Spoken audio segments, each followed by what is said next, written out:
AP liquor scam కేసులో 305 పేజీలతో chargesheet దాఖలు చేసింది సిట్. ఈ ఛార్జ్షీట్లో కీలక అంశాలు పొందుపరిచింది.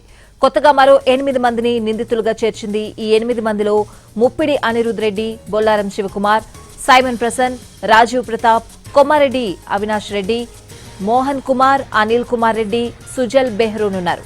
దీంతో లిక్కర్ కేసులో నిందితుల సంఖ్య 48కి చేరింది. వీరిలో 16 మంది పాత్రపై అభియోగాలు నమోదు చేశారు. ఈ ఛార్జ్షీట్లో వైఎస్ జగన్ ను కూడా నిందితుడిగా చేర్చింది సిట్.